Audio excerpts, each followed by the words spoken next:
So, hello and welcome back to another live stream here on Mikey's Flightdeck. And just for all of you who are watching this stream later in the recorded version, you will find a chapter overview in the description under this video so you can jump to the sequences you're interested the most. So, hello, first of all, to all you are here. We have already some people here in the stream. Hello, Captain Bob, A330 fan, hello. So I'm very excited today and I'm presenting you something new I've never done before here. We are having a guest today here. And as you have seen in the picture before, today we have Sebastian from MobiFlight here with us. And I think I don't want to wait longer and welcome him here in the chat now. So, Sebastian, now we are live on air here. Hello. Hey, Michael. How's it going? Thanks for having me. Yes, we have talked a lot before this stream what we can do and how to set up this all, and I hope everything will work now here fine. I think you can hear me, every one of you can hear Sebastian. Yo. I hope so too. Nick Fly, hello. HG is here. We have Riku Black, hello. So some more people are coming in here. But first of all, I think you can tell us a little bit about you. So you have developed MobiFlight here, a big piece of software. I think everyone or most of them who are watching here my channel have used this before. Let's start with you. Let's say us a little bit about you and how is your relationship to flight simulation. All right, Michael. Yeah, of course. But first of all, again, I have to say I'm really excited about this. I hope everything is going to work out with our technical setup. And that was actually the only thing that we have kind of talked about. So all these questions more or less are kind of new to me. Yeah, so I'm really excited. Thanks for having me. And coming to your first question, I am just like a nerd like you, probably.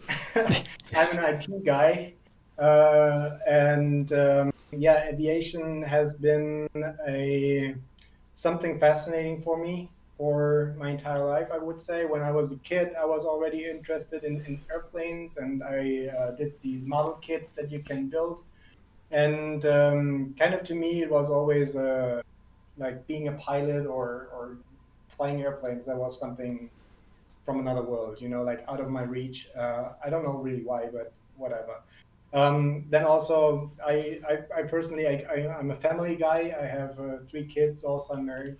But still, I was always having some kind of hobby, and I'm kind of a creative person. So I actually also was into model trains some time before.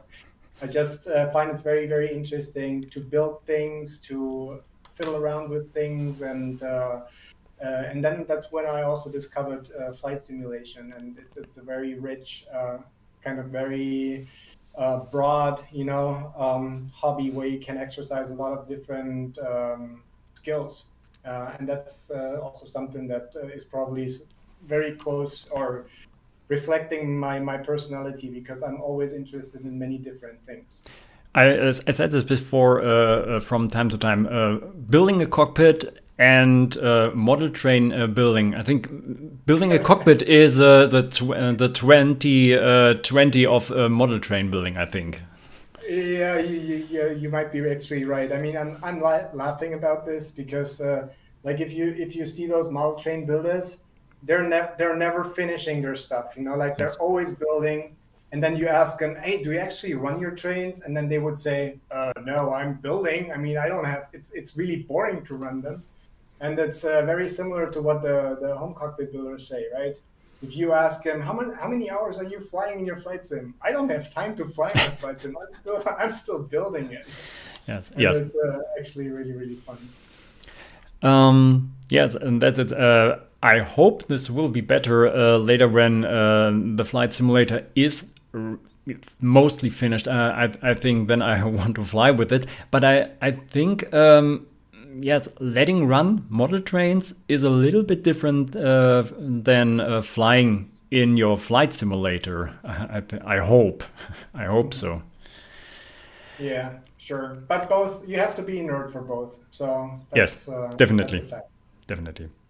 Um, I was already surprised when I saw the picture you have sent me for this something now here. I think it is in an airplane. So have you any relationship of flying? So Yeah. are you a pilot yourself? Yeah, I'm a real world pilot. I'm just doing it for fun. I'm really, as I said, really enthusiastic about aviation, and I got my private pilot license a couple of years ago, and then just recently my commercial pilot license. So that's something that I'm obviously proud about. It was some effort, but flying is so much fun. But the culprit really is flight simulation. It all started with flight simulation. I spent so many hours into it, so that I came to the point where I asked myself, okay, so now you're able apparently to fly your Boeing 737 from Stuttgart to Berlin or somewhere else, and you know all this stuff. How does it actually translate to real world aviation? And that's when I drove out to the Aero Club that is close to the place where I live. And yeah, unfortunately, I got stuck. I started out with my private pilot license, and never regretted it. And it's so much fun also. And I can definitely say a lot of the things that you can learn from, like in the context of the flight sim stuff, definitely translates also to real world aviation. Okay. So a small advice to all the people here in the chat. So when you have questions to Sebastian, then you can write them down in the chat here, and we will have a look here from time to time and bring them live here on air. Sure, yeah, absolutely. So I'm seeing here Sebastian is. What have we here? Sounds slightly quiet compared to you. The audio is good. Okay. I hope I can bring down a little bit me here in the volume. So we are at the same level here now. Okay. So I hope this will be better now.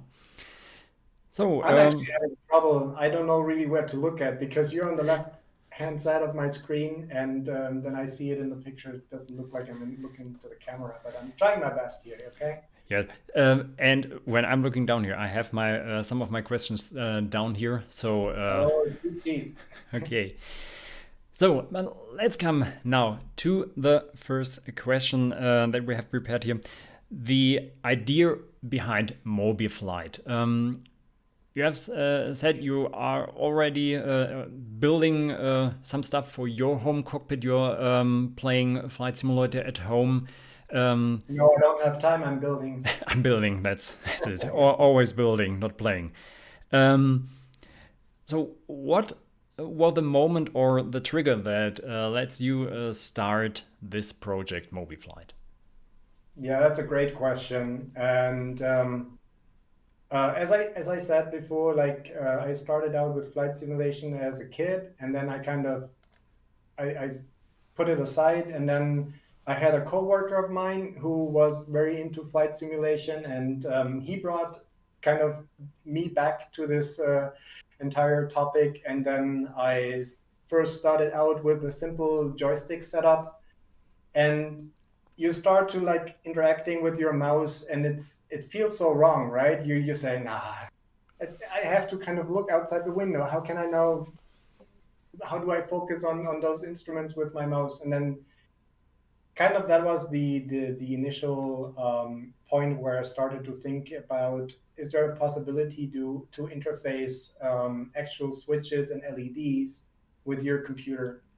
And back then, actually, when I started out, it must have been probably 10 years ago. There was not. There were some solutions out there. One of them was Arcase, and with Arcase, that was like a USB HID, and you see it's blue. It should actually be green, but that's because of my green screen in the back. So this was the first module that I really used to build my 737 overhead panel. And it was kind of nice, but I still found that all the hardware was expensive. So just to repeat one more time, the Arcase board, this was the first version where, oh no, that was the first MobiFlight version, yeah, that supported the Arcase board. And it was called the Arcase Connect FSU IPC connector.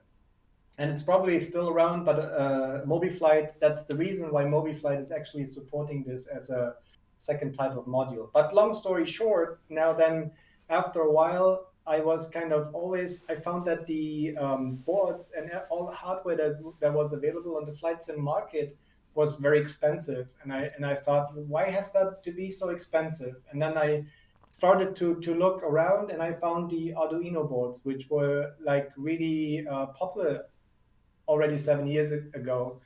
And they're like 13, dirt cheap, like 13 euros or so a board instead of having to pay 49 euros. And then I said, like, great. I mean, that's open source and it's nice and has this community behind it. And I started out with the idea to now support on top Arduino board, the Arduino boards, and also the hardware that is available, like on eBay, and that you can order from China, so that I can really bring down the cost and the initial hurdle to get started with home cockpit. Yes. How many years was it ago around? Yeah, I believe the Arcase FSU IPC connector, that must have been probably 10 years ago. And I think MobiFlight has been really started already like 6 years ago. Okay. Yes, I think there are two things when it comes to hardware for home cockpit.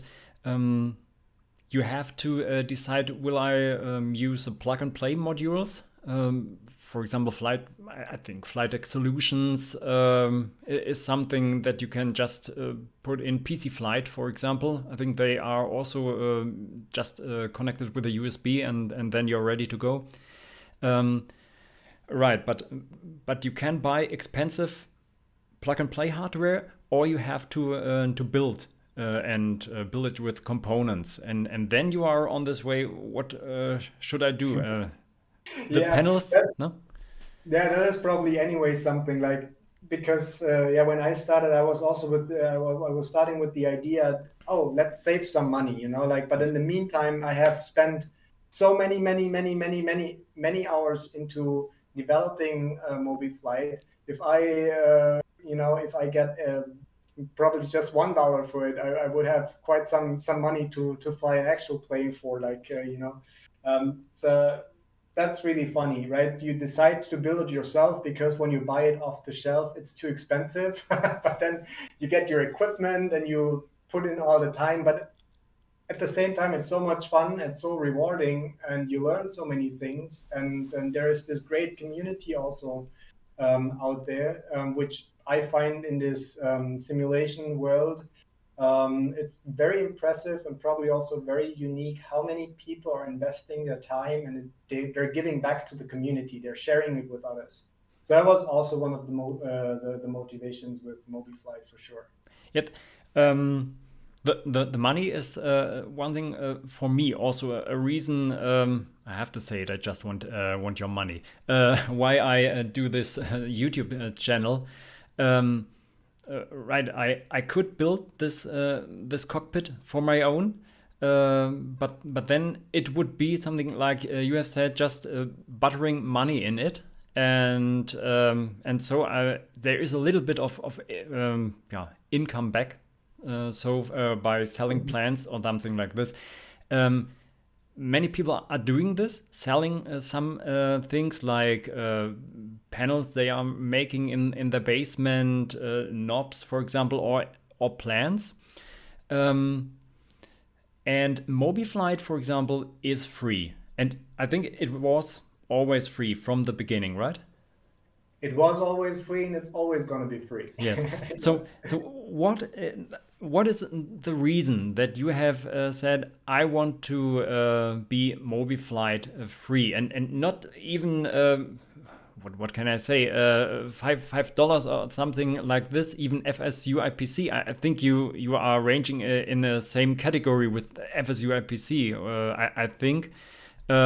Costs money. So what was the reason for giving it out for free? Yeah, just a fun fact here. I'm using the free version of FSU IPC for my Uh, home cockpit. he can't get your money. I don't, yeah, I haven't registered, but I don't know. I mean, I really like, there's some people that are actually donating, and I'm always like, I'm so, that feels so rewarding when I get one of those PayPal notifications that you have received, that I have received a donation. And it can be small, like from some people, they just give back like $2 or so, and then some others, they're a little bit more generous. And but it's so cool, and then the money is really has never been my motivation. I really wanted to just share with anyone else what I'm doing, and I really believe in these open source communities. I really like the idea of that, and I have also used many times free software. And yeah, there's also a lot of kids out there. I mean, they're not they just don't have so much money. Flight simulation is actually an expensive hobby. Even if you don't build your own cockpit, you still have to buy and spend a lot of money on add-ons. So I'm really okay with that. I mean, as I said, I'm really excited, and it feels so rewarding if someone decides to donate. But yeah, it's always going to be free. I really want to stick to that. Yet I think every feedback from the community, and I see that also here on my YouTube channel, on the website, and so on.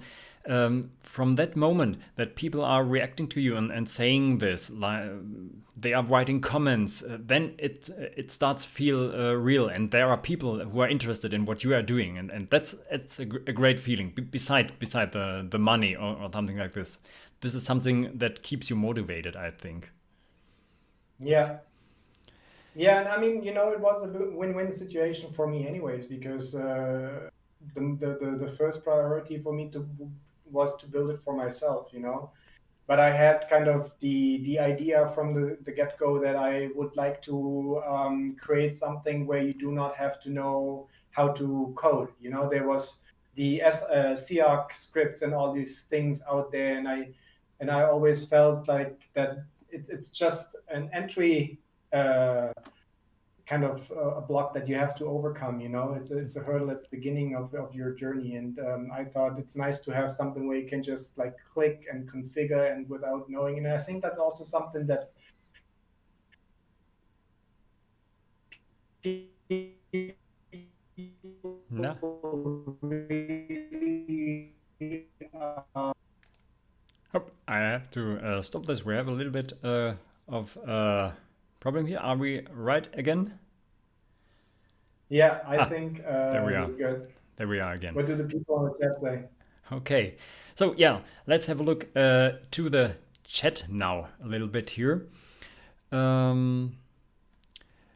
Yes, Rico Black, you could potentially let some other people to pay you to be able to see or even fly your simulator. Yes. Yes, I can pay. Yeah, now you can pay other people to fly your simulator while you're building it. Yeah, okay. From Captain Bob, we have here a question here, and Captain Bob, for example, is also I know also your channel, a young boy who is making the simulator, and I think also on a low budget, and he Yeah, shows. he's a great guy. Yeah, I had the opportunity to be in contact or meet him virtually before. So yeah, he's a nice guy, and you're doing great with your videos and all that stuff. And I mean, he's also promoting MobiFlight, and that's one example of how the community engages with MobiFlight, which I really, really like. So, hey, yeah, keep it up, man. So The the videos are question. awesome, and your efforts are awesome. Yeah. The question from Captain Bob: what do you think the biggest challenge is building MobiFlight? Time. My personal time that I have to find. Yeah, I'm just like a very busy man, you know.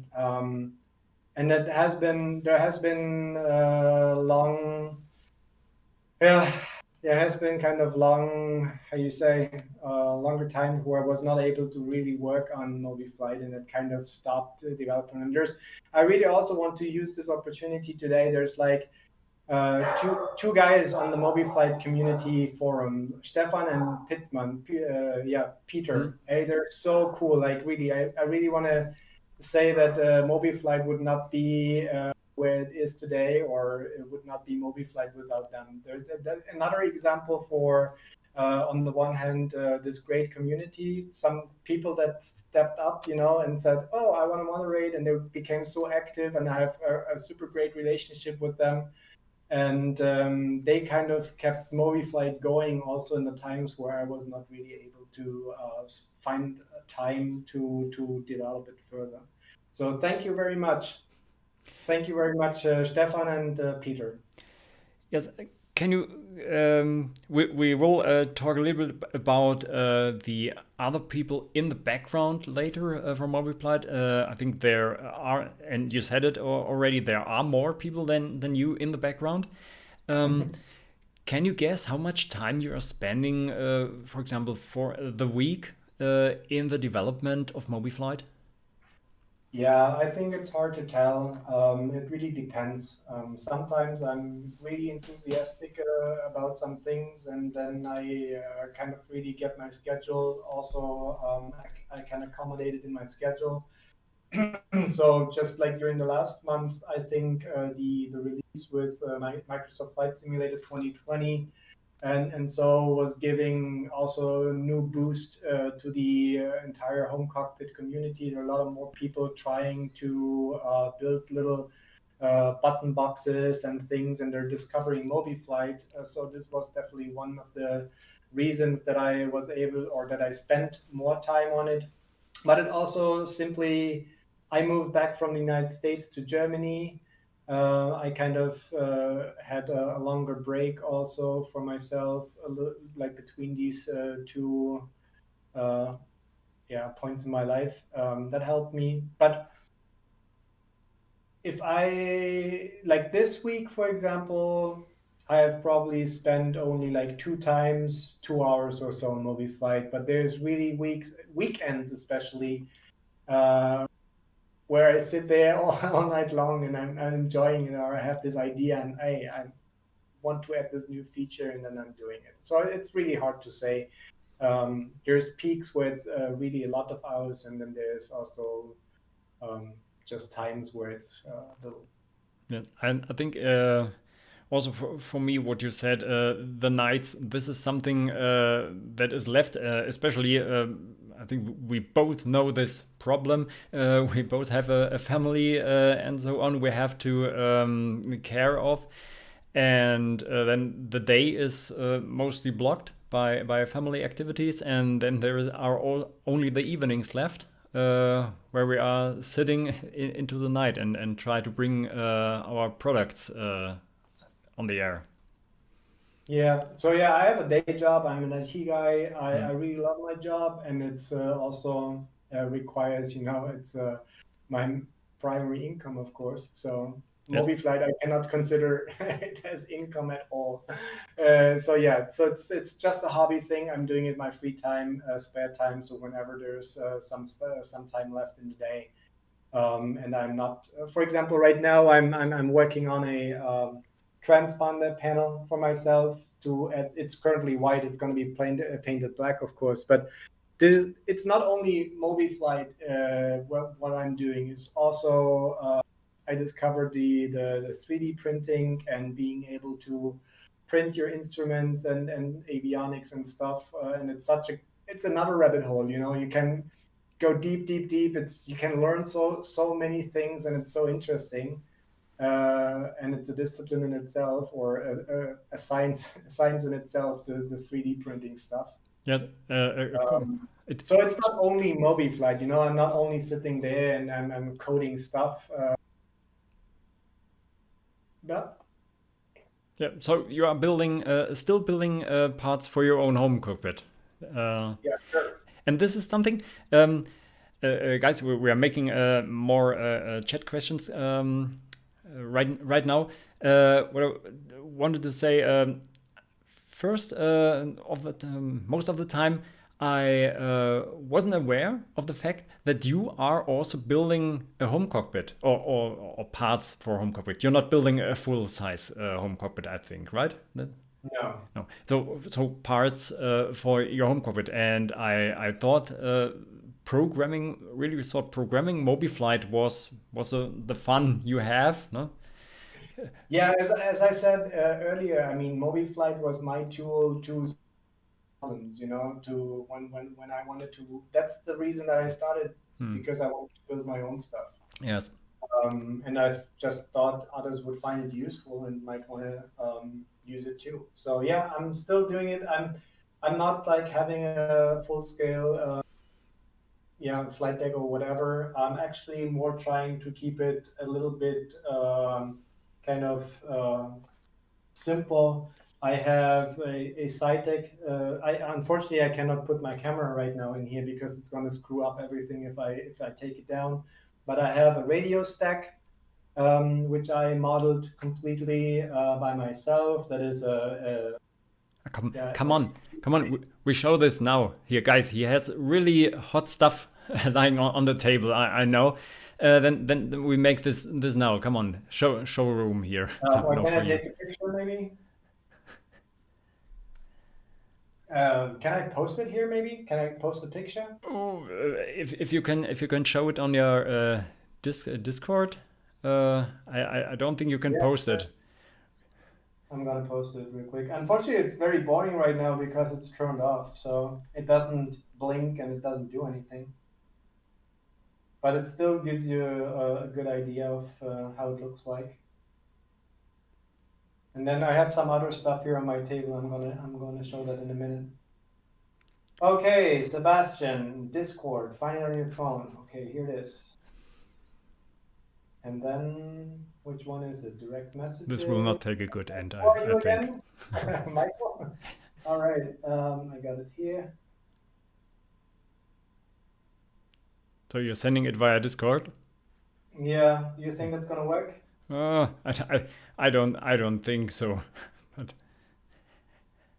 But you could also just show it into your camera. Let's try this the hard way. Yeah. That doesn't work.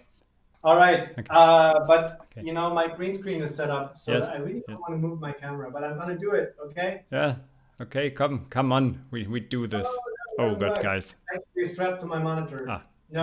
Okay. No. Bad idea. Okay. Then show us the cool things you have built. Because this is another thing. Maybe it's actually nice to see. Yeah, I should have done this right away. Oh my God, what will we see? He's disassembling his home cockpit now live here on the show. This live stream is the reason. always to be. So away he is. Now you have the look here at his seats. That's another thing here. By the way, these are the real cockpit seats you are sitting on here? How does it go? Ah, there. Like so?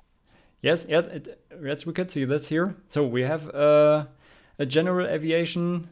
One button fell down just right now. Sorry. Okay. I broke it. So we have the throttle and Yeah, that's fuel the flow. Flightdeck. It's a Sci-Tech. It's a Sci-Tech system, I'm right? kind of confused here. Okay, I have to move it to the left. And then there's the trim wheel from Sci-Tech. Yes. And then I have made an adapter that goes on top. And then from there on, I can stack all my stuff, you know? Okay. So there's a flaps and landing gear panel with landing lights, and there's a 7-segment display built in that can show some information. Then this is the COM and nav radio, and the GNS 430 and the GMA 345. okay. Wow. Okay, that's a nice general aviation stack. Oh my That's god. on the back.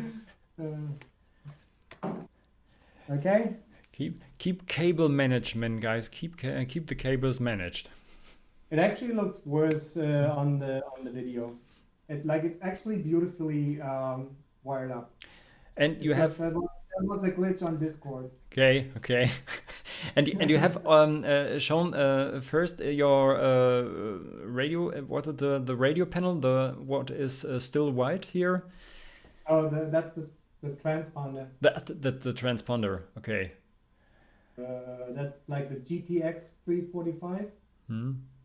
Oh, it's really hard to see, huh? Yes. Very bright and white. So everyone of you who is interested more in these topics, you can join the MobiFlight Discord channel. I think it's free to join for anyone, and there you have also posted pictures of it. That's a great idea. I haven't yet, but sure. Yeah, we all post stuff in the project area on Discord. Yeah. Hmm. So any other things you have here built or connected to your what makes your home cockpit? Yep. There's these guys that I'm building with steppers. So these you are building yourself. Yeah, they're also like this is actually this one. That's an airspeed indicator from an actual Cessna that I bought on eBay, and I put the stepper motor in. And then these are kind of designed like this and this and that. And then the whole that's the heading indicator. And I kind of really struggled. I tried so many times and I haven't finished it yet.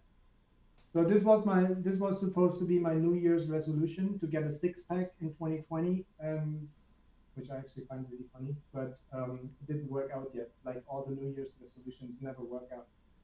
Okay. So there's the vertical speed indicator. So there's two instruments still missing, the altimeter and the heading indicator. Okay. So and these guys I can put on my honeycomb yoke because they have like the holes on the bottom. yes, they actually fit the sockets for the screws. Okay, so you can build everything on top or sides of around your honeycomb.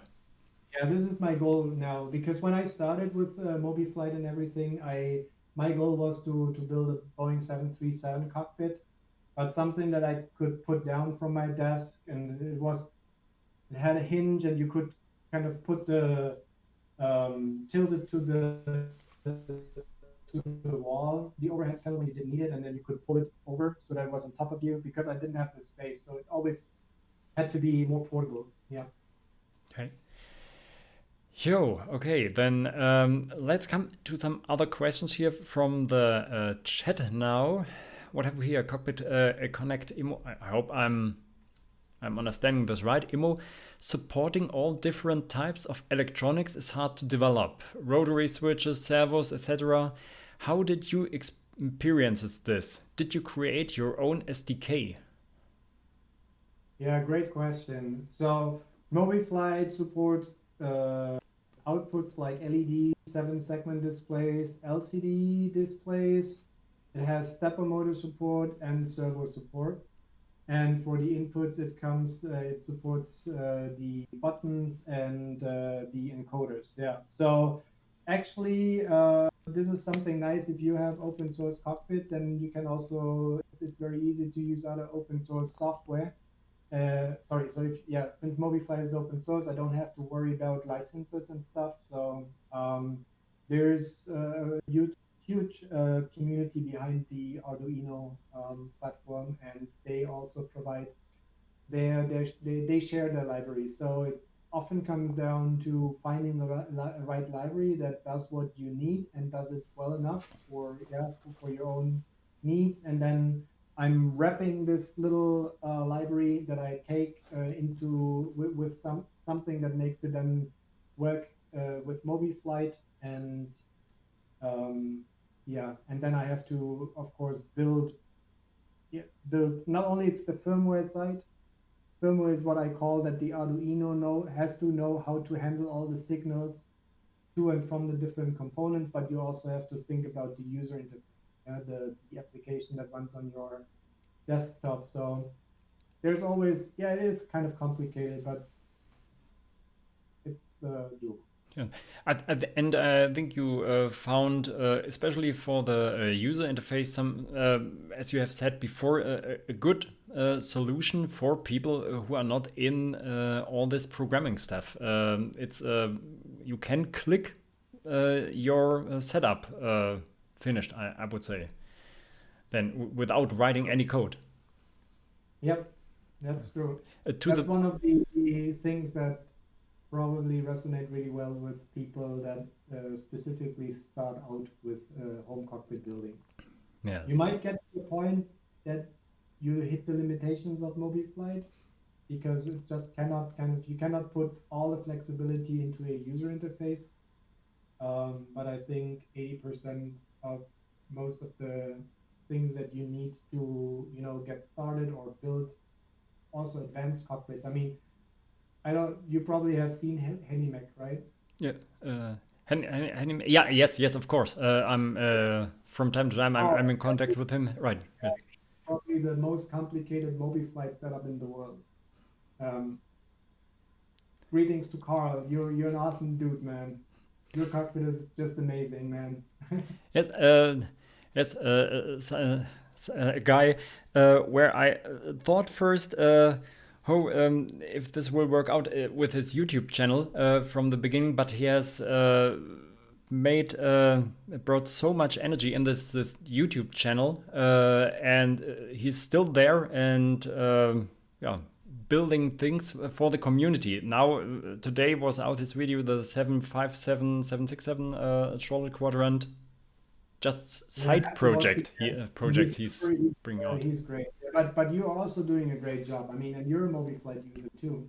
Yeah. So that's how I discovered your channel, because I'm also trying to kind of keep an eye on the things that are posted on YouTube. Just also, you might have seen actually on the website there is a community section where I got a link to a playlist of mine that references all the not all, but many of the YouTube videos or other YouTubers that share something where they explain how to work with MobiFlight, and you're doing great stuff too. I mean, your skills are amazing, dude. Like how you build your panels and everything. That's really cool. Awesome, great job, man.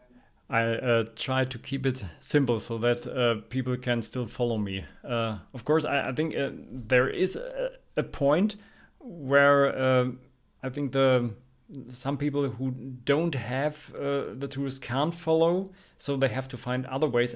But these ways I try to show also. So if you haven't a CNC router, for example, then there are other possibilities to build panels. I think you have one panel lying there on your desk still. You said it before your first try of making a panel. One of the first panels that I made. There we have it. It's very simple, but it really did a job. It did its job. I mean, it was really helpful to have the auto brake and the flap settings, and you see it's not an actual needle that moves. Oops. not a needle that moves. It's just using LEDs to indicate the different flap settings and stuff. Yeah, cool. So this is something I'm saying often in my live streams. And when people are saying I can't build panels like you, I will never have a home cockpit like you, guys. Try simple solutions. What you can So how you can reach your goals. I'm too young. I don't have money. So look here, a little a sticker glued on top of acrylic glass. And then Like you have to know how to cut this and break it so that not yeah, that the panel won't break, right? Yeah, but definitely I agree. I mean, it's in the end it's a sticker on top of acrylic on top of an acrylic glass. yeah. So it you don't need like super sophisticated tools and stuff. And I'm always amazed, honestly, like the community that shares their pictures, or even if you look on Reddit or so, and you see what people post and how creative they are. And it can be a card box, Yes. card box, and they put their switches in, and they're so happy with what they accomplish, and that's super rewarding, and I really like it. Doesn't have to be always super perfect. I mean, as long as you build it and you put in the effort, and that's really what counts. That's something. The moment when I made my first working tests, I made many tests before, but the first working test where I use a switch, a hardware switch, and something was happening in the simulator. It was a great day, and of course it was a evening, a late evening. So let's come to some more questions here. Revo truck driver, hello. This is the only truck driver who is always in my live streams here, and he still tries to bring me to the truck driving community. Yeah, it's the guy who builds the trucks and stuff, right? Obviously, I think yes. I think I either have seen him on YouTube. Does he have a YouTube channel? I think so. I can't remember now. Well, what's he asking? No, he's not asking. Saying hello. Just saying hello. Hi, truck. Maybe he will ask later if I'm interested in truck simulators again. So, what have we here? Rayco Black. The only problem I see with owning a simulator of the magnitude you are building is moving to a different house. Yes. Okay, but we have seen you also are keeping components that you can easily move. I think with a full size simulator, it's more different. US and back from the US. Yeah. Some of them, not everything, of course, but yeah, but it's an important point, and I also think it's a it's just a question of how accurate do you really want to have it, or what compromise can you find? If you have a limited space, then just kind of deviate a little bit from what the real instrument or the real setup looks like. Just be creative. And for me personally, my motivation was to always have something portable that in the worst case I can just put down from my desk, put it into a corner, and then I do my regular work or whatever, and then when I'm back in the mood for flight simulation, then I put it back onto my desktop. So that was always in my mind. And yeah. Okay. Yes, keeping things modular is always important, and so I'm also designing my cockpit. Of course, some parts are a little bit bigger, but the cockpit is still movable, and I can carry this out of my house, and maybe even alone if I have to. So yes. We should do a meetup, man. Of course, and you're stealing bringing out my home cockpit. So let's make the test if you can bring this out alone. Yes. Yeah, are you gonna accept the challenge? Oh, I have to bring it. Oh. I thought you had to bring it. Okay, but anyway. I'm looking in the chat again at the Cockpit Connect.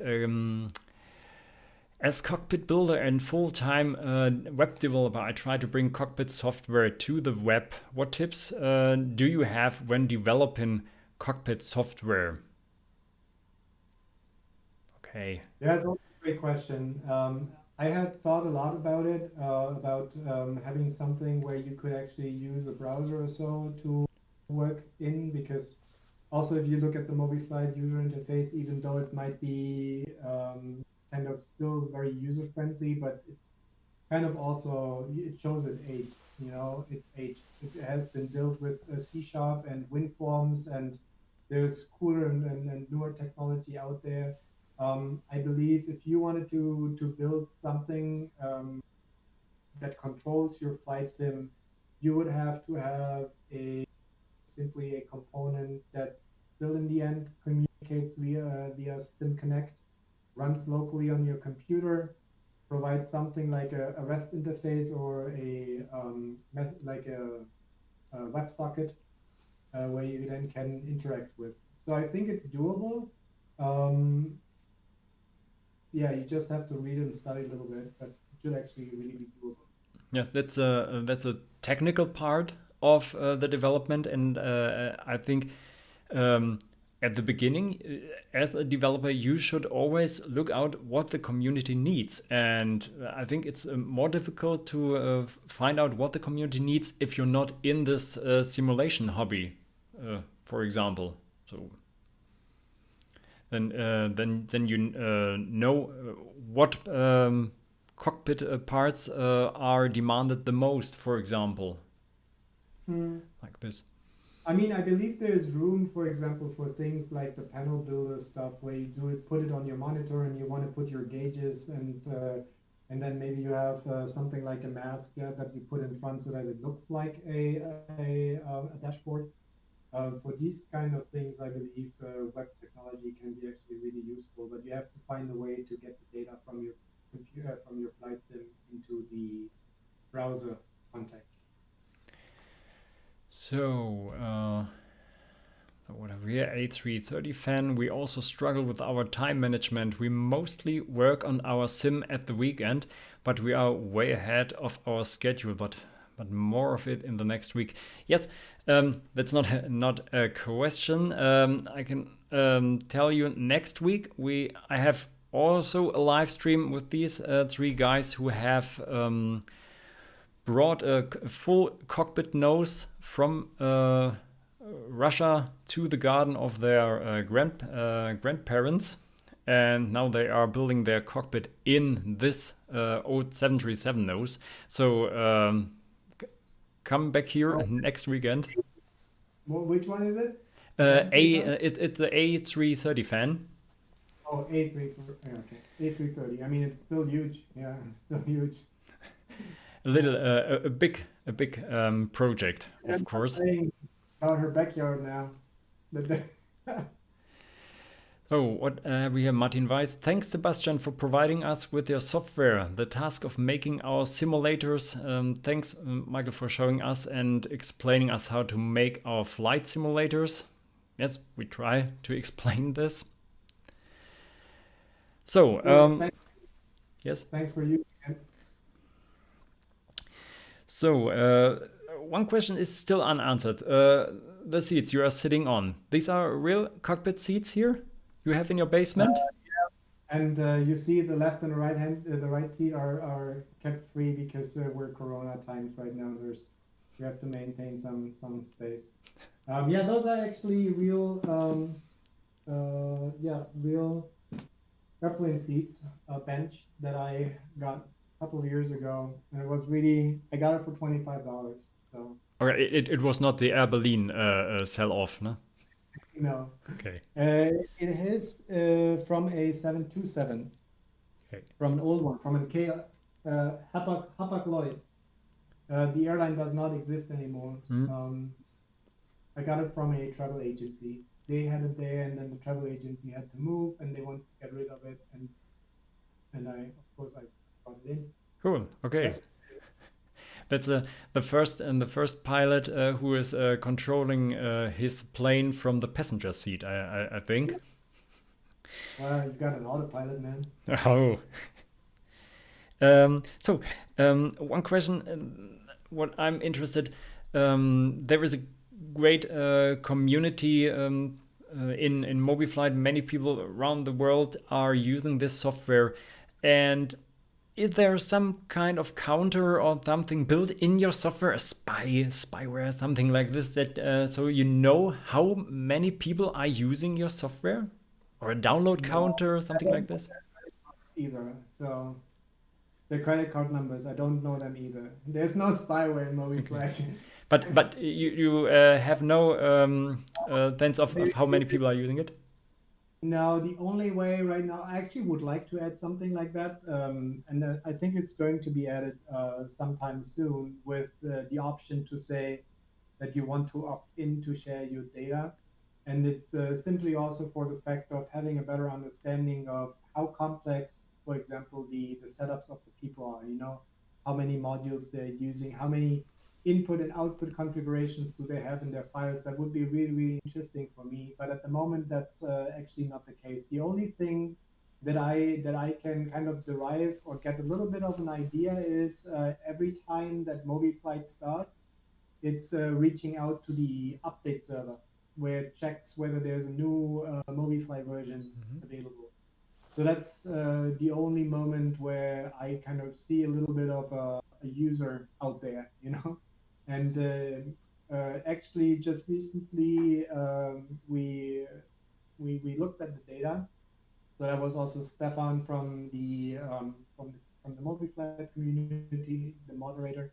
He helped me with analyzing it, and it turned out to be that there's 1,500 MobiFlight users every week that are Okay, using, that are like really using MobiFlight. so they are starting the MobiFlight program on their computers. Yes. 1,500 1,500 people. users, and I think around about like 5,000 users are really actively using it around the globe. Okay. And so I'm proud of that. I mean, that's really cool. And what I what I really find super cool is that you see the also on the forum. I mean, where you meet the guys, not from this data, just from the community interaction. You see people are coming from Argentina, from Turkey, from Brunei. Carl is from Brunei. I hope that's not confidential here. Then you are from where? From the north of Germany. yes, I'm in the south of Germany. There's French people. It's so cool to see that all over the world people are using this, and that really makes me. yeah, yes. I can also see this when I'm looking to the stats on my the analysis on the YouTube channel, and you can also see where all these views come from. And right, it's from all over the world. The people are building their cockpits. Yes, Yeah. many people are using MobiFlight, and I see this in the small videos. I hate these small videos. I think you know these. It's also a reason why I started this YouTube channel, like more like a learning channel here. People, these 1 or 2 minute videos, people are showing a panel. It is working. They are doing something in the simulator. You can see the simulator needle is changing, the hardware needle is changing. Finish of the video, no? And Yeah, something those like this. actually sometimes because they're having a question on the forum or so or in Discord, and then they, especially before the time when before we had Discord, our forum does not easily allow to upload videos. So they would go on YouTube and then they would make a video of maybe their problem or something that they had achieved, and then they use this simply for sharing. So Okay. that's true. But there's also amazing stuff out there. So I'm really often surprised when I see of how much effort people put into their videos explaining. Like an example is Captain Bob. Yeah, he explains every step that you have to take to configure it, and it's so great that community is helping each other. Teaching and learning. That's awesome. Yes. So if you are good in something, I can only tell you bring it out to other users, support them. And if you're not starting a YouTube channel with the one thing you want to show to the people, then do it on Facebook, for example, in the Cockpit Builders group is a good It's a good place to share your knowledge. For example, when you have built something, then make a post of it, write something to you. The questions will come by their own, and then you can help people out with last questions. And so you have shared a little bit of knowledge with the community. Yes. You have said this before, Microsoft Flight Simulator 2020, something we all have waited long now. 2006 was the last release of a flight simulator, and now we have again a new developed flight simulator. Many other software developers are now making content for it. And for example, PMDG is something I'm waiting for, the new 737 for the FS 2020. And then I can finally play 2 hours again on my simulator, and then I can build again. But you were really fast that MobiFlight supported it. I think some weeks after the release. And how have you done this so fast? Yeah, I mean, this is really also something where I think I made a good choice with using FSUI PC because the heavy lifting was made by FSUI PC by Pete Dowson and John. I think John is his uh, son-in-law or so, who is taking over FSUI PC. And they came out with the FSUI PC 7 beta.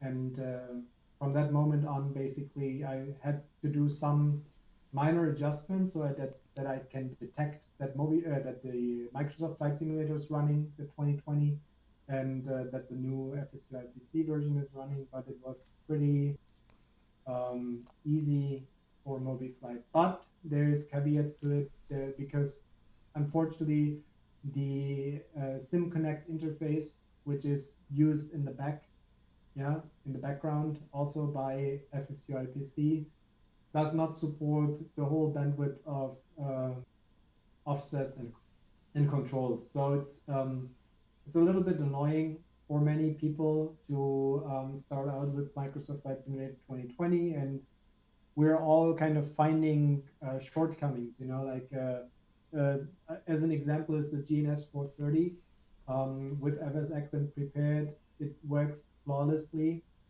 All the events that are available to interact with the GPS are available and working. And Microsoft Flight Simulator 2020, they're making some breaking changes to their internal engine. And one of them, for example, is of how they model and do avionics in the avionics system in the new simulator. So unfortunately, many of the events are currently not working, and it's a little bit frustration. Yeah. So and there's no real workarounds for it. Um, but that's a disclaimer. Yeah, even that MobiFlight basically supports Microsoft Flight Simulator, but the support has limitations that do not come from MobiFlight. They really come from the Microsoft Flight Simulator platform at the moment. And So, I hope they're gonna fix this okay. in the future. So there are less events or offsets available than for prepared, for example, when I get this right now. So in MobiFlight, you have these two options for interaction. You can either write a new value to an offset that is provided by FSUI PC, which could be the speed setting or something. Yeah, that you write the number, I want to fly 165 knots on my autopilot panel. But there's also some events that you can send that FSX and prepared understood and still understand, but the Microsoft Flight Simulator doesn't. Okay. So they're gonna fix it sooner, rather sooner than later. Yes, and I think that came out clear after the release of Microsoft Flight Simulator. This isn't a finished product, and they are updating it in the future. And I hope we'll see more modifications in the future. Yes. Yeah, that's true. I mean, really, like there's a lot of complaint in the community, and I personally believe Asobo is doing a great job, and they're bringing out their updates. Unfortunately, for many people, they break things, they fix things, and they break things at the same time. But I really have to say that I believe Asobo also underestimated the creativity of the flight simulator community, because like the moment the flight simulator was out and the moment that they really published the SDK, people started digging around, and making mods and stuff. And I just believe one part of why the flight simulator is currently unstable is also our own fault, because we're modding it, we're changing it, we had to build up so much knowledge during the last 14 years since the last flight simulator officially got released, and the community went so far, like they really pushed the entire platform to the limit, and they're so knowledgeable. And I think this is simply something that Asobo did not expect, or was not seeing. And I think rather they should have just release the new Microsoft Flight Simulator and keep it a little bit more close till it's stable, and then open it up for the community to actually play around and change. Hmm. Yeah. But Okay. here we are, and let's see what happens. But it's tough for them. When we come to other developers here, can you guess then that you will be able to support also the upcoming 737 from PMDG? I think it is early to think about this. They haven't even released it, but not far back in the past, you have made available the PMDG events in MobiFlight. Can you guess if this will work with the new one, or are you seeing some problems? I hope so. I mean, I cannot definitely say anything, but or I won't promise anything. But my hope would be that the old mechanisms would still also work, and maybe just require a new list or something of, a new drop down that you have to choose what you have to do or what you want to manipulate. So yeah, let's hope for the best. I think they have to find some solution to this, because there's so much interest out there in the community to interface with the simulator. So I'm very optimistic they'll come up with something. Sure. Maybe it's different from what we know right now. And just to add to this one last thing, I also believe it's actually time to change the things a little bit, because the old SimConnect interface and also including FSU IPC. Sorry, Pete and John, you're doing a great job, but I just believe the way of interacting with the sim is a little outdated and should be changed anyways. Oh, I think, maybe we will see some changes in the future here. The new FSU IPC is also out for the Microsoft Flight Simulator 2020, so they are also developing it. Maybe we will see some changes there. Another question here from the chat. Sean Harder, I think I've pronounced it right. Great software. Pity we can't use multiplexers because megas are expensive in South Africa. But thank you still. I think a topic that is also discussed in your MobiFlight community a lot. Multiplexing, I think, is something we know from SimWim, from Explain. I got it here on my desk. The just recently Arduino, right? So that I have some, but yeah, it's really something that I believe is currently demanded, because a lot of people are transitioning from Explain to Microsoft Flight Simulator 2020, and there's another platform very popular with Explain. And by the way, MobiFlight also supports Explain, but there's another platform very popular, and they support multiplexers. So I understand that these guys that are moving from Explain with this existing hardware setup would also love to see also MobiFlight supporting it. From a price point, of course, I don't know really what the situation is in South Africa, but I have something like I'll unwrap this real quick. That is a Mega 2560 Pro. I hope you can see this. It's an Arduino Mega Pro here. It's the same amount of pins that you have in the big one, just as a small in a smaller version here. I have one on my desk, like just so that we can compare the form factor. That's for all of you here in the live stream. Also something I have thought in the past, because they are some smaller and you can build them, for example, into some smaller panel components. Yes. They're really, really, really tiny in comparison to, but they come with all the capabilities. They're really great. These are $7 if you buy them from China, and I don't know if you have the option to do so in South Africa, but they're cheap if you want to buy a clone. And since it's open source, I mean, it's nothing illegal to buy a clone version. They are 13, maybe 13 euros, $13 like a board. Yeah, and the I mean, you know, the multiplexer gives you 16 pins. Just I'm confused by the image, so it should go up. So the multiplexer, I had to pay $4.50 or so for it. So we're getting really, really close to the Mega Pro. And I believe the cool benefit of having this is it has a USB connection, which is really reliable, and the cable is a little bit more sturdy, you know.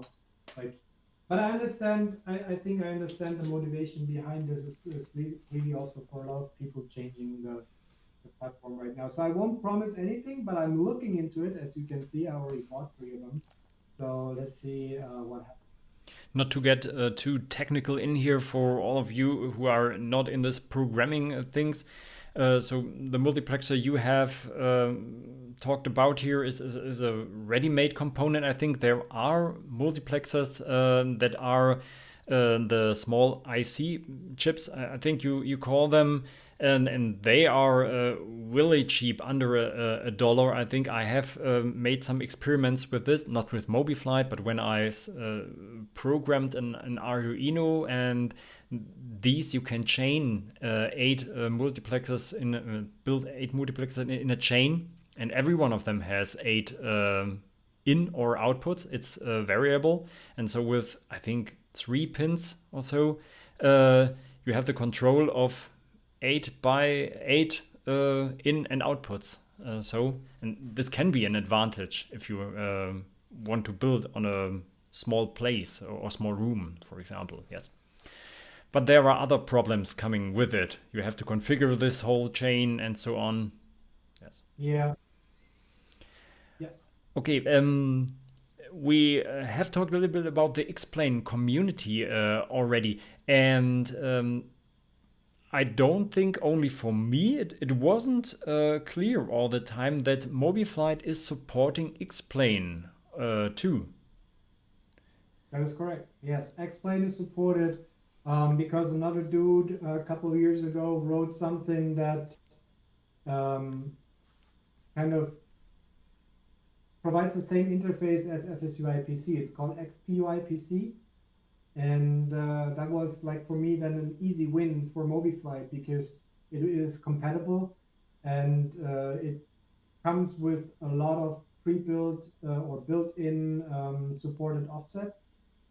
And he was even so good to come up with a little syntax for configuration. So if the offset is not supported out of the box, you can manipulate any data ref, or you can send any command that X-Plane is supporting. So that it's a little bit of a learning curve, because you have to understand how the syntax works. But I'm committing myself tonight to say that I'm going to produce a video and post that soon to help the MobiFlight community get started with.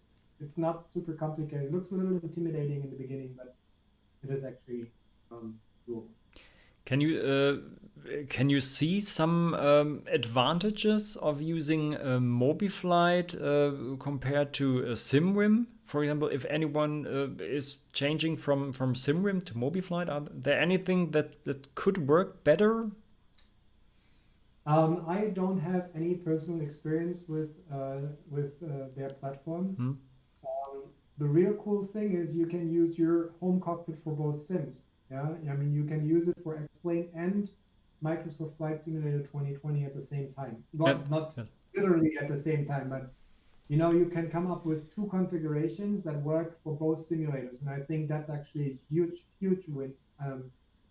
Yeah, you cannot make the same configuration work with both, but you can have two individual configurations for both sim platforms, and I think that's one of the benefits for of MobiFlight. Hey, so if And you are able I to, also, sorry, the last thing is just, and that's the open source aspect to it. You know, MobiFlight is open source. If there's anything that you would like to change, you can do so. That is not true for their platform. so that is It's something you in the chat out there, and as a cockpit builder, um, should still provide a connection to your yeah, your Arduinos in your setup, so that you can deploy another configuration file, for example, and then you can switch from FS to explain or the other way around. Maybe we have no, heard this now. not really. Like when with MobiFlight, Huh? you can have one configuration on your board. Yes. You just need configuration on your desktop software because not all the offsets that are available or the events that are available for the flight simulator platform are going to be available for XPI PC. Ah, okay. So And it's a change of configuration on your desktop then. Ah, you don't okay. have to change anything about the hardware. So this is really the easy part. You know, you configure it once and it works. Okay, so we have talked about the prices here. We have an answer from Sean here that the multiplexer is about $2.50 in South Africa, and the Mega is about $13. Yeah, so I think maybe I don't know if this is the clone or only the originals are available, but $30 compared to the $13 we know here. Yes. Yeah. Okay. Yeah. So, any other questions here? Yeah, just one yeah. thing that I would like to point out. Oftentimes I get asked whether you have to use an original Arduino or if you can use a clone. So people don't necessarily understand that there's no real difference between the clone and the original one. I mean, of course, maybe they use a little bit the different components. There has been also over the course of the last years, there are some variants out there. You know, some use this chip, some use another chip, but basically they are pretty much the same because Arduino is also an open source project, and all the information of how to build an Arduino are public. So that's how other folks can just produce their own version of it. So some other comments here. Bonnie English here. Thank you so much to both of you who have given me and so many people great fun, especially at this time stuck in the house, but always something to do with things, and especially at you. Yes, something I have said in my last live stream. Now during the Corona time, people are having much time and finding new hobbies. It's, for example, cockpit building. Yes, it's a great. Great. A great hobby, and many new cockpits will come out in the future, I think. Yeah, it's amazing. A lot of the people that start out with Microsoft Flight Simulator 2020 that have not been in touch with Flight Sim before, and they're so enthusiastic and they're building amazing stuff. It's so cool to see. I mean, And it's really nice. There's also a lot of people that are knowledgeable about other things, like also about Arduino and things. So I hope also that out of this new boost, you know, of Flight Sim users, there are some that actually want to step up and help MobiFlight get developed further. So this is also an opportunity that I would like to use tonight to say to everyone: if you have the skills, like if you know about programming C# and Arduino sketches, yeah, you're really welcome to join the group of contributors and help bring MobiFlight and I think the flight simulator makes the entrance in this hobby really easy, because I think all these guys guides in the on these panels, especially for starting up a big plane, is made really easy. You can take seat in a 787, never have sat in before, but you will be able to start up the engines, for example. Yeah, and think about it, like 10 years ago, if you had started out with the flight simulation hobby, the YouTube platform did not provide so much content. Yes. I mean, it really has, and also the quality of what people are able to make with the surge of the 3D printers, and everything is so affordable. I mean, you own a CNC mill, right? I don't have one yet, but I could get myself one, or a laser cutter or something. I mean, all these things are really affordable these days, and it's amazing what people just are able to build with these tools. Yes. You can build your own CNC. Just watch my videos, and you're ready to go. Five video series about making a CNC. Another rabbit hole. Okay, I have. I hope we understand this questions here. GL says, I believe a Mega has all the functionality as LEDs, 7 segments, and more. Is it an idea to have a Mega special only for encoders? Or one Mega with addressing chips, so you don't need many ports of the Mega?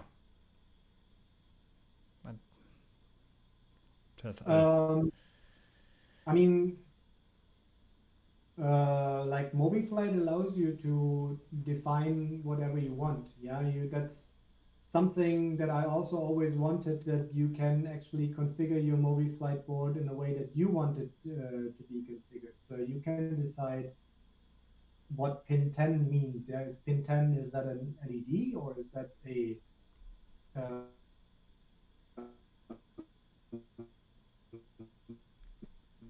yeah.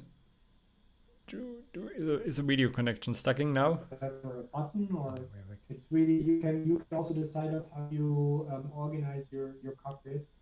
You want to have one module.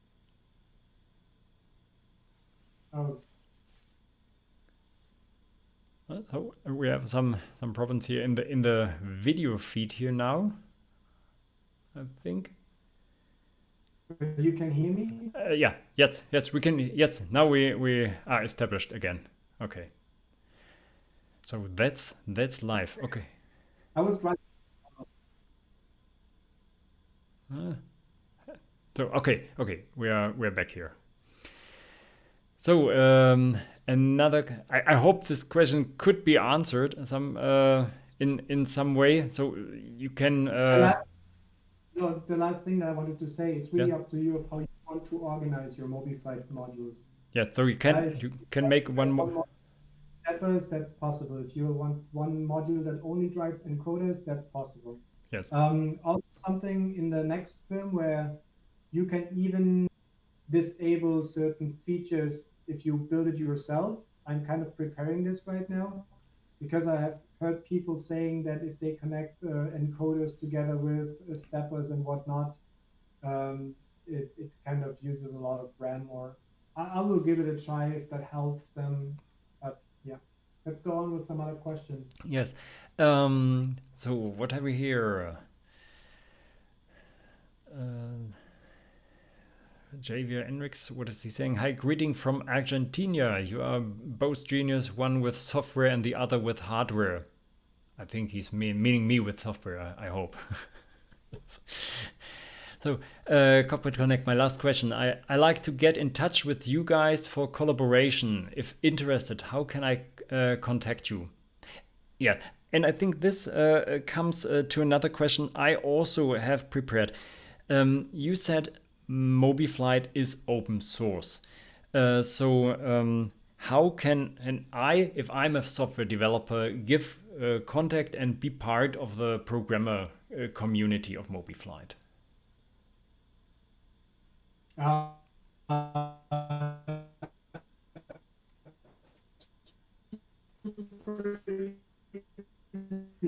Sebastian, we have still a little bit a problem just here. reach out to me. Oh. how it's So flagging maybe you can start again. We are still missing the first part. The video is a little bit stuck here. So from maybe from Yeah, the I don't know, beginning. it's my kids watching Netflix and Yeah. streaming YouTube videos. Yeah, I think though. So again, from the beginning, how can I? We will try this. How can I be part of the developer community for MobiFlight? Yeah, so this is really easy. I think you can explore it yourself. You can go on Bitbucket and find it there. So even if you just look, Bitbucket MobiFlight, you will find the repository. There you can actually get all the sources from, and you just have to have Visual Studio installed. You don't need a professional version. I'm using the community edition too. And then you can compile this, and the MobiFlight source code, there is actually some, the MobiFlight firmware source code is also available. There's build scripts available for it. You can build it for yourself. If you want to enhance it, if you want to change things or add new features, some people would do these changes only for themselves, and that's also perfectly fine. And there's also some that share it with the community. So if you would like to add a new feature, let's say, for example, you're really passionate about the multiplexer. So if you know how to do it, if you're capable of adding this to MobiFlight, we can talk about this easily, and then you can contribute, can become part of the official MobiFlight release.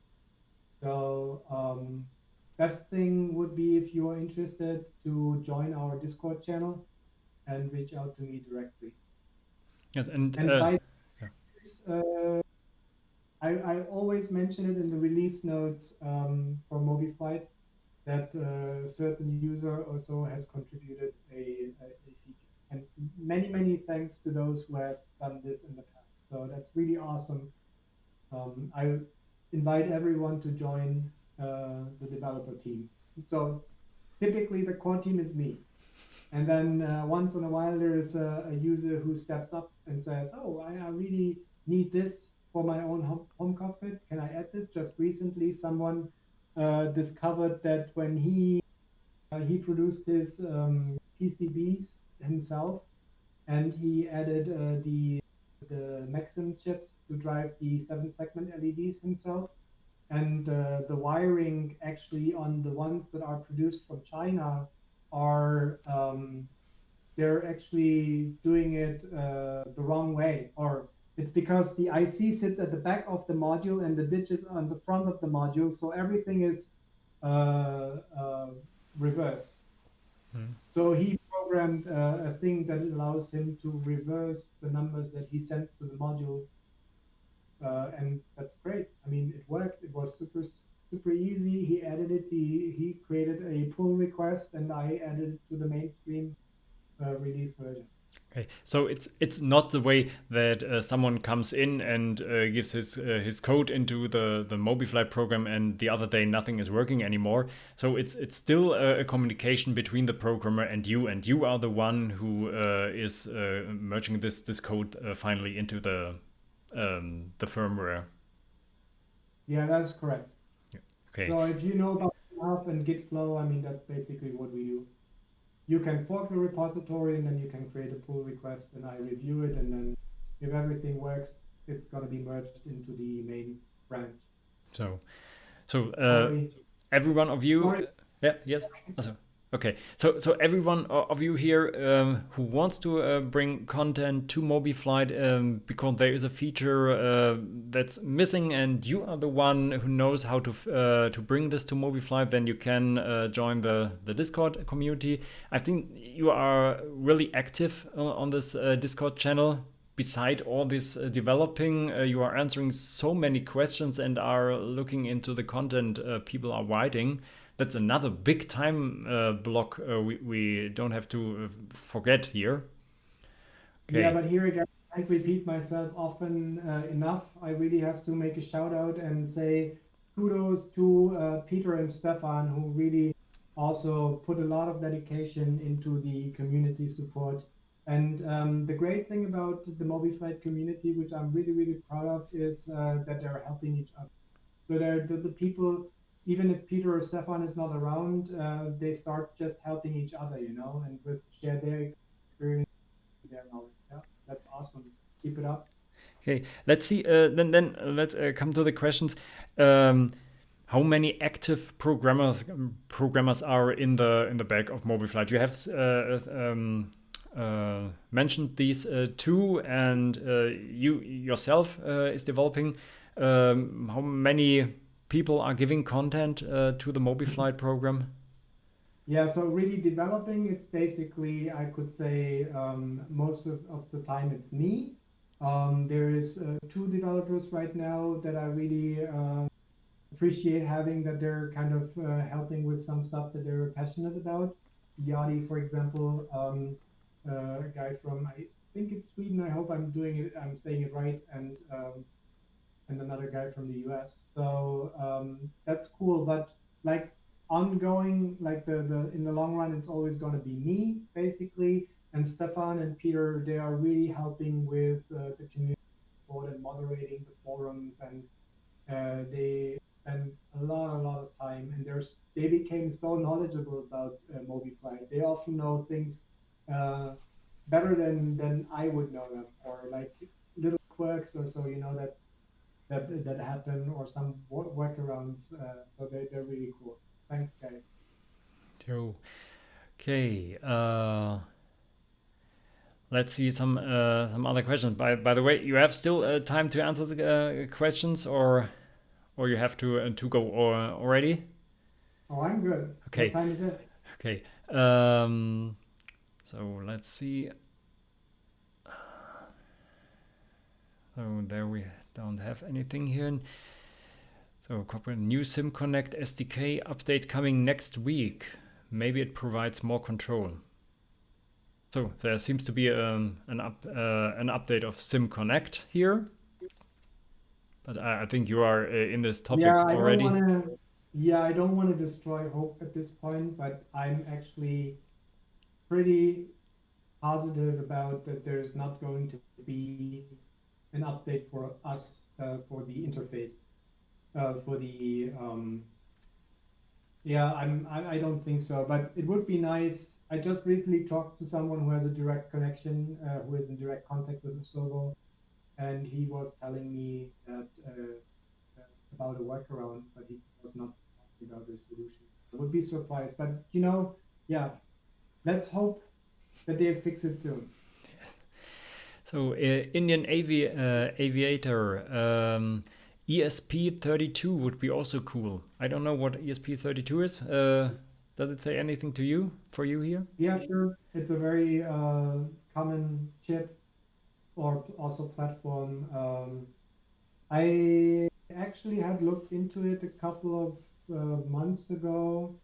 Yeah, but I don't know. I mean, really, the megas themselves, they're really, really stable. And you know, supporting more boards just adds to the complexity also for testing. And I have already failed on this in the past by providing support for the UNO, which really is not stably working. So please stick to the Mega right now. And I rather spend time on, for example, supporting potentiometers or something along these lines rather than coming up with support for new boards. For this also, if you have these special demands or ideas, really feel free to download the source code and see of how well it compiles for your target platform. But I don't, at the moment, really plan to support more boards.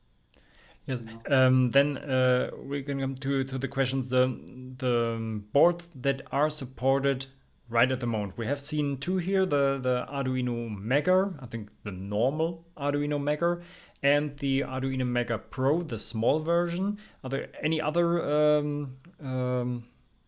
boards that are supported right at the moment? Yeah, the Micro Pro also used to work pretty well, but I really have to say, with all the different devices that are hold on, I will just, I had one on my desk here. I thought I had one. They're really, really tiny, and I really like the form factor, but they're also very limited in memory. I cannot find it right now at the moment. Never It's mind. so tiny that it's hard to find anymore when you have bought it. Yeah, exactly. Like it's a micro, micro pro, microscope.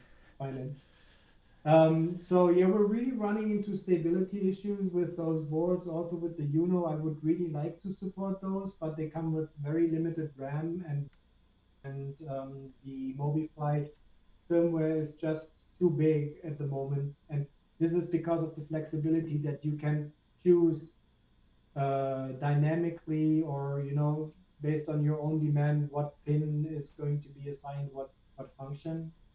So it comes for a little price there. So please, Mega, really stable, little bigger, and the Mega Pro, this one, oh, over here, no, over there, smaller, and also fully supported. Really, really nice. Yeah, so I also think when it comes to the CDU, for example, if I still can stick to the Arduino Mega and MobiFlight, because there are so many buttons on a CDU, for example, I think 65 buttons, and then all the lights and so on, and you have two of them, and that would make two Arduino Megas for each item, and the monitor already, and I'm thinking these days about using a Raspberry, for example, but this is another topic. Yes, what would you recommend when there are so many buttons to connect? Would you still prefer a MobiFlight and a Mega, or another system? Yeah, I would just split it up, I would just split it up into probably two or three. And I don't see a problem. I personally, I have the USB cable. You can bring the module very close to your components. And then from there you have your USB cable, and that's actually very stable connection. It's a thick wire. It has a good connection on the board. Has a good connection to your computer. And if you don't want to run all these wires, all those cables to your computer, you can always put a USB hub in between. And they sell these 15 centimeters USB cables, or 30 centimeter cables. And then that's something that I also start to use. And then I connect them to my USB hub, and then the hub to my computer, which reduces the amount of Have you made cables that Have you any experiences with hubs? And I think now we are coming back to Carl, for example. He's using 25 Arduinos for his. I don't think for his whole cockpit, or only the overhead. I don't know right I now. think it's for the entire cockpit. For the I might be wrong, but yeah, I mean, it shows 25 modules, and he's really my power user. I also made some optimizations for startup in the just recently, and as soon as I knew it was working for him, then I thought, okay, that's Right. fine. That's good enough of a test. When it's working for Carl, then it's working for the community. Yeah. Okay, but are there any experiences of hubs that work really good, or hubs that you don't need to try because they are bad?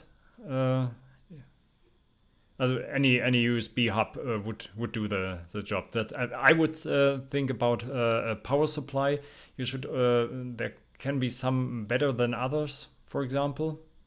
But Yeah, I mean, you should have a power supply for your hub, Okay. but for the hubs themselves, I don't know. I have used cheap ones, and I have used a little bit more expensive ones, and both work fine. Okay, that's good news. So I don't have to spend much time reviewing different hubs here. Okay. So any other here? I have Cockpit Connect. I have made a video of using shift registers with 7-segment displays for the PPL who are interested. Okay. For the pilots who are interested. Okay. So, MobiFlight is very easy. I started with FS Bus. Okay. Yeah, that's another system. It's another platform to connect your stuff. Then, for users who are starting, who want to start with MobiFlight, what would you recommend? Where should I start when I'm new to this topic and I want to try out a little bit if this can work for my existing home cockpit or the project I'm planning? Okay, first of all, don't make the same mistake and start with the Boeing 737 overhead panel. That's probably a bad idea. What we if you are in a I kind of started like that, but it really it almost drove me crazy. I really I spent so many hours and attempts till I kind of really figured it out. It was really painful. What would be a panel you would start with when you want to have a 737? You don't want to have general aviation. Yeah, my recommendation would really to think of those things that you find most annoyable when you're like have to use the mouse. It really depends on the plane because like if the general aviation airplanes, the smaller ones, the single piston ones, you would probably not be so interested in the autopilot, but you would be interested in all your switches for the lights, for your flaps, for your landing gear. Whereas in the bigger planes, there you're really interested in the autopilot panel, the CDU, that you can dial in the speed, the course, the heading, and I think it really depends. But bigger planes, it would be CDU or MCP, sometimes it's called, I believe, and on the smaller planes, it would be the lights and. I think an MCP for the 737s is one of the components of the Boeing you are seeing most as an own component. People are just building an MCP and putting it on their desktop because this is a panel you are very often changing parts there. Values. And then if you then enjoy this, you won't stop. you will discover that there is this part of the flight where I have to interact with so many buttons, and there's this part of the flight where I have to interact with all these buttons, and then you start building more and more panels, right, Michael? Yes, of course. I don't know what was annoying me the most. I think. It's looking up for example. I have built the overhead because you are looking straight ahead. I'm seeing the MCP most of the times, but lights in the overhead I'm not seeing, and so some annunciators or so would be cool to make them. But right, lights, to make lights, switches and lights are really easy. The most complicated parts are then gauges. Anything with I think 7 segment displays are really hard. I find those actually really easy. I find the 7-segment displays actually really easy. Okay, maybe. So for me, for a general aviation thing, it would be the communication and the navigation panel, like where you have your frequencies that you would like to dial in. And probably this is also mostly relevant for those people who really fly online. So this is also a huge recommendation of mine to try this because it really adds another level of realism to your flight simming. And if you have to dial in your stuff, it's so much fun. It just feels really realistic. Yes. Just like as a side note, also I have my instrument rating, and a lot of my stuff I used at home to prepare for my instrument rating training. And it's so good. These days you can really do it at home. You don't have to rent a simulator from flight school. You can actually have stuff at home that might be almost better than what you do. Yes, as I think many people are using, pilots are using the simulator already for preparing for their studies, right? There is a tutorial section on the MobiFlight website. just my opinion. I think there are these tutorials adding a light, adding a switch, for example. Are these still up to date? So is it also a good start there? Yeah, they're not perfectly up to date, but they should be working quite well. So they have been made with an older version of MobiFlight, and to be frank, I just could not update them with every release or so. It did not change dramatically, but maybe sometimes it's a little different. But they should give you a general idea about how to configure things and how MobiFlight works.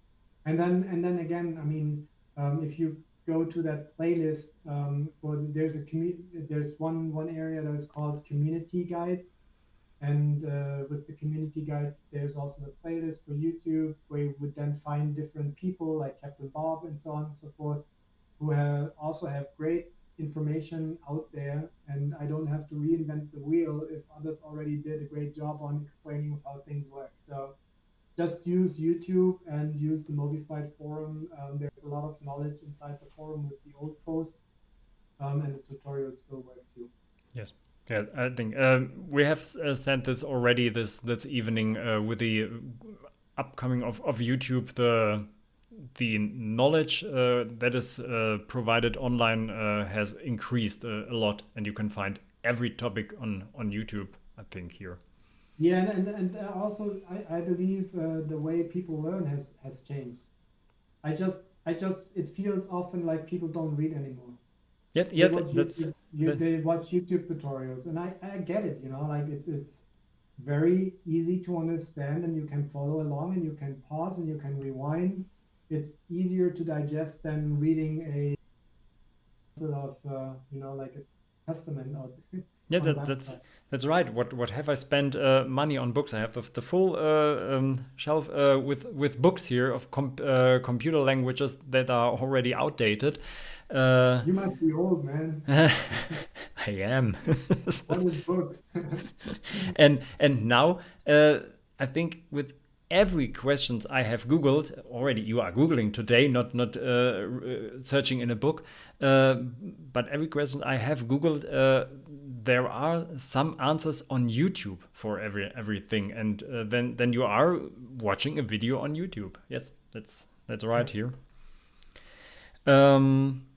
So what can we make last things here? Have we one topic we haven't talked about here? The new users we have. Okay. Last question that I have prepared here for me. Can you tell us a little bit about the plans for the future and maybe some upcoming features with MobiFlight?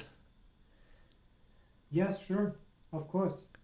So first of all, I would like to point out that you can actually go on the Bitbucket site website that I was mentioning before, where also the source code is hosted, and you will find. Maybe I can show this real quick. Yes, we can switch now to our prepared presentation mode. Finally. Nice, yeah. So there we are. So this is the MobiFlight website, and I actually discovered, because of the preparation, we did a little bit of a preparation here, and I discovered that there is no link, to my knowledge, that actually takes you to the Bitbucket website, where there is the MobiFlight project, and there's also a section where it says issues, and issues can be anything, like it can be a bug or it can be an idea for a new feature. So here you can also go, for example, this one was a key press action doesn't work with with the MSFS 2020. There's a known problem.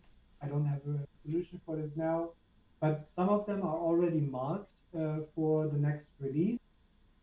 So somebody discovered that there was actually no support for the stepper motors in ProMicro, in the ProMicro version here. So this is one way of, seeing a little bit what's going on, what's in the backlog. One thing that is important to me, I would really like to stabilize MobiFlight even a little bit more. I know that some people are actually telling me that sometimes boards are not discovered or something along those lines. So this is really important to me. And I'm thinking about adding the support for potentiometers. Um, no promise here either, but rather than adding new things, one last thing is also UI overhaul that I'm planning to do. I actually have spent a lot of work on this, and I won't give a preview because I don't really like it just yet. But this might be also coming that MobiFlight looks a little bit more modern. And the last thing that I just wanted to say is I really would like to spend some time on creating more instructional videos. So a little bit more tutorials about some things, but not necessarily for like repeating the same content that others created, but rather than this, for example, really explaining of how to get started with the Microsoft Flight Simulator 2020 and what kind of limitations there are right now, or how to connect it with the X-plane, because a lot of people that are coming now from the other platform, I'm gonna switch back actually to the other view. Did that work? Awesome. Yes, so that's work. The one thing that I wanted to say is create a tutorial for also explaining how to do it with XPU IPC, and all these things also require time, you know, till you have time. And I personally also would like to share more of the things that I built and share the 3D models because I haven't done that yet. I also plan to put them on Thingiverse. Yeah, I think a resource for such 3D content is always welcome here for the users that, like me, aren't so talented in 3D modeling. I think it works where for normal things like boxes and so on, but when it comes, for example, a yoke or something organic looking, then it stops a little bit. Yes. Okay. So, have we any other questions here from the chat? So I can say thank you already for all you being here. So, you know, there, Jean Haller, thank you, Michael and Sebastian. Good night from Africa. Yes. Yeah, good night. man. Good night back, and I Good hope you night. will find an inexpensive Arduino some days. So, yes, no more questions I see here. So, is there anything you would like to say now? Is there any topic we haven't discussed this evening here? I think we talked a lot. I really want to say thank you also, Michael, for organizing this. We had some technical difficulties, and I drove 2 times through a tunnel where the internet connection broke. Yeah, it's really nice. I also wish you like good luck with your home cockpit and the amazing stuff that you are building. And I hope that there's a lot of people now that maybe have heard for the first time of MobiFlight. So yeah, feel free to come to the website and download it, give it a try.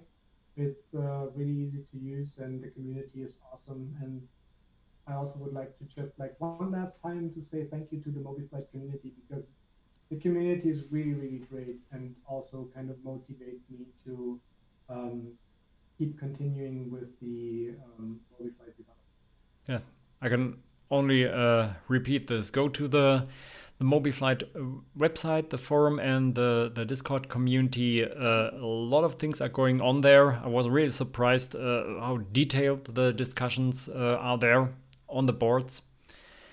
Yes, Sebastian, thank you for spending this time here with us, bringing us MobiFlight and the content nearer and answering the questions here from the community. So, to all of you, I thank you that you were here, and don't forget to come here next weekend where we have another guest, or 3 new guests here who are presenting their really big cockpit project here. So thank you to you all, and I hope we'll see us soon back on the flight deck.